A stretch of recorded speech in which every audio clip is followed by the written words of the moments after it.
je suis ravie de vous retrouver dans cette nouvelle vidéo. Aujourd'hui, nous allons aborder la trigonométrie partie 2, c'est-à-dire nous allons apprendre à calculer des angles et surtout à calculer un angle dans un triangle rectangle. Alors, si vous n'avez pas vu la partie 1, le lien se trouve en barre de description. J'ai expliqué comment calculer une longueur, cette fois, dans un triangle rectangle.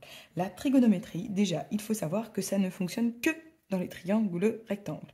Pas de triangle rectangle, pas de trigo, c'est aussi simple que ça, entre guillemets. Maintenant, passons tout de suite à la rédaction et nous allons commencer par un premier exercice. Je vais commencer par refaire le schéma. Donc, je vais le faire dans le sens qu'il est dans l'exercice.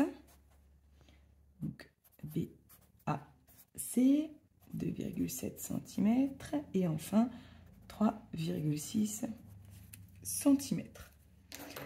Alors, je rappelle le petit moyen mnémotechnique SOHCAHTOA ou CASOTOA, comme vous voulez. Ensuite, je prends 3 couleurs. Voilà, j'ai choisi mes 3 couleurs. Ce ne sont pas les mêmes que dans la partie 1 parce que je trouvais que le petit camaillette bleu, en fait, c'était pas très pratique. Donc finalement, j'ai choisi 3 couleurs distinctes. Donc, on repère toujours l'hypoténuse dans le triangle rectangle. Allez, ça va être le côté AC. Ici, dans cet exercice, je vais calculer, allez, l'angle A. Donc, l'angle A, ce côté AB par rapport à l'angle A, eh bien, c'est le côté adjacent. C'est le côté. Donc, j'ai la mesure, je souligne donc tous les A. Ce côté-là, d'ailleurs, je ne sais pas pourquoi j'ai souligné en orange, puisque mes 3 couleurs, c'est pour l'angle. Donc, je vais tout de suite enlever parce que c'est une bêtise. Voilà. Je vais juste marquer que c'est l'hypoténuse. Voilà. Pour ne pas me tromper. Le côté CB est donc le côté opposé de l'angle A, puisqu'il est en face. Vous voyez ici, hop, j'arriverai ici. Donc, j'ai le côté opposé. Je souligne donc tous les hauts. Et voilà, comme la fois dernière, j'ai pu trouver l'angle. L'angle A, c'était pour lui, le orange. Et donc, j'ai trouvé la formule que je vais utiliser ici. C'est la tangente.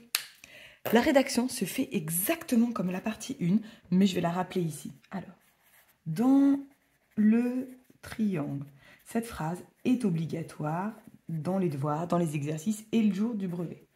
ABC et rectangle en, et je dois préciser en quel point, ici c'est en B. À la ligne, plusieurs façons de rédiger. Après plusieurs types de phrases, je vous invite une nouvelle fois à aller voir le cours de votre enfant pour savoir comment son professeur a rédigé. Moi, j'aime bien écrire d'après les relations trigonométriques. Donc, trigonométrique. Bon, on va y arriver. On va utiliser ici, on a dit la tangente, donc on l'écrit. Certains professeurs, certains collègues aiment bien aussi dire j'ai le côté adjacent de l'angle A, j'ai le côté opposé de l'angle A, donc nous allons utiliser la tangente. C'est pas mal aussi, j'aime bien. Allez, c'est parti, on écrit la formule de la tangente, donc tan, T-A-N. Voilà, ça s'écrit toujours comme ça. Au niveau des lettres, donc, l'angle, c'est l'angle A, c'est l'angle C-A-B ou B-A-C, mais en tout cas, l'angle A doit être au milieu, le sommet A. Ensuite, c'est le côté vert d'abord, donc c'est le côté BC. Ouais, c'est quand même plus agréable, 3 couleurs distinctes. Et enfin, sur le côté adjacent, qui est le côté BA ou AB, peu importe. Très bien. L'étape suivante, je remplace par les données de l'énoncé. Donc, je vais à la ligne. Tangente de l'angle, eh bien, je ne l'ai pas, ce n'est pas grave. Je réécris. Le côté BC, c'est 3,6 sur, on ne met pas les unités, 2,7. La différence avec la partie 1, elle se situe ici. Dans la partie 1, nous n'avions pas un de ces deux nombres, mais nous avions l'angle. On devait faire un produit en croix. Ici, c'est totalement différent. Nous cherchons l'angle. Donc, l'opération à effectuer, eh bien, elle est écrite ici. Alors, deux possibilités. Soit on l'a fait, et on va regarder ce que ça donne. Donc, 3,6 sur 2,7. Vous voyez, la division, ici, elle ne se finit pas. Donc, on est obligé de donner une valeur approchée. Sauf que l'angle sera approché. Donc, il est préférable d'utiliser, en fait, l'écriture fractionnaire, ici. Donc, ici, nous cherchons l'angle, nous avons dit. Eh bien, l'opération inverse de tangente, c'est... Alors, il y a deux notations. Tangente moins 1, ça dépend vraiment des calculatrices. Ou alors, ce qui est un petit peu plus répandu, c'est arc-tangente. Moi, je vais écrire arc-tangente. Et je dois ici recopier dans la parenthèse. Vous voyez, c'est comme si le tangente passait de l'autre côté. Et en changeant de côté, il devient arc-tangente ou tangente moins 1. Et finalement, il ne reste que l'angle. C'est ce calcul que je vais taper sur la calculatrice afin de trouver l'angle. Je dois utiliser le symbole approché parce que je suis presque sûre que nous allons trouver une valeur approchée. Alors maintenant, comment devons-nous faire ici pour afficher les mots arc-tangente sur l'écran de la calculatrice? Eh bien, vous voyez, tangente est écrit ici. Tout en orange, ici, eh bien, on a les écritures arc-tangente en appuyant sur la touche seconde. Donc, on fait seconde temps, tangente, et les lettres arc-tangente s'affichent sur la calculatrice. Ensuite, on tape notre quotient, on ferme la parenthèse, et on fait égal. Ouais, l'angle n'est pas une valeur exacte, mais ce n'est pas grave. Nous allons arrondir au degré près. On regarde donc le 1, qui est derrière la virgule, les dixièmes. Ce nom, il est plus proche de 53 que de 54. Donc, je vais arrondir à 53 degrés. L'angle BAC mesure environ 53 degrés.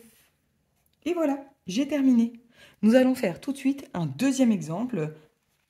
Nous voici de retour pour un deuxième exemple. Donc, je commence toujours par faire le schéma du triangle. Alors, notre triangle s'appelle RMT.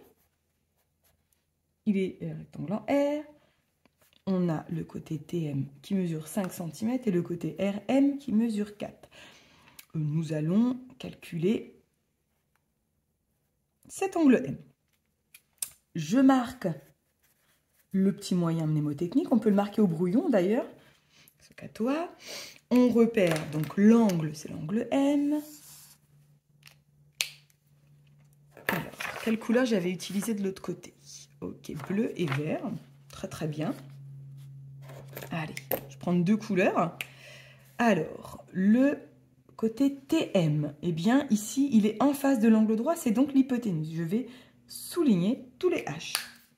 Le côté RM, eh bien c'est le côté qui touche l'angle M que j'ai entouré en orange. C'est donc le côté adjacent. Je souligne tous les A. Voilà, j'ai trouvé la formule que je vais utiliser. C'est donc le cosinus. Je l'entoure. Et après, comme les autres exercices, eh bien, on y va, on rédige. Toujours la même petite phrase. Dans le triangle. Alors, comment il s'appelle? RMT. RMT. Rectangle en... Alors, en R ici.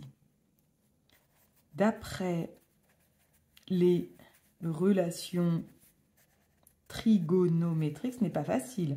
Trigonométrique. Trigonométrique, ça vient de trigone. Enfin, trigonométrie. Tri, ça vient de 3. Gone, ça veut dire angle. Et la métrie, c'est la mesure. Donc, en fait, c'est la mesure des 3 angles. Voilà ce que veut dire le mot trigonométrie. Donc, ici, on va utiliser, on a dit, le cosinus. Le fait de mettre des couleurs, ça attire votre œil sur ce qui croit être important. Et ici, effectivement, c'est important. C'est pour ça que nous l'avons encadré. Allez, l'abréviation, c'est cos. Notre angle, c'est M. Donc, le M doit être au milieu. TMR ou RMT. Allez, TMR. Ah, mince, je ne l'ai pas mis en orange. J'aurais dû le mettre en orange. Je dois utiliser les couleurs pour attirer l'attention de votre œil. Ok. Ensuite, le cosinus, c'est le côté adjacent, qui est le côté vert. Il s'appelle RM. Ensuite, sur le H, qui est le côté bleu, c'est le côté TM. TM. Voilà. À la ligne d'après, je remplace en regardant si j'ai chaque mesure écrit en couleur. Donc l'angle TMR, je ne l'ai pas puisque je voudrais le calculer. Égal. Alors le côté RM, c'est le côté vert, c'est 4. Ici TM, c'est 5. Je fais 4 cinquièmes à la calculatrice pour voir d'abord si ça se termine. 4 cinquièmes, et normalement, oui, ça se termine, ça fait 0,8. 0,8. Alors, vous avez donc deux possibilités. Soit vous pouvez écrire 0,8.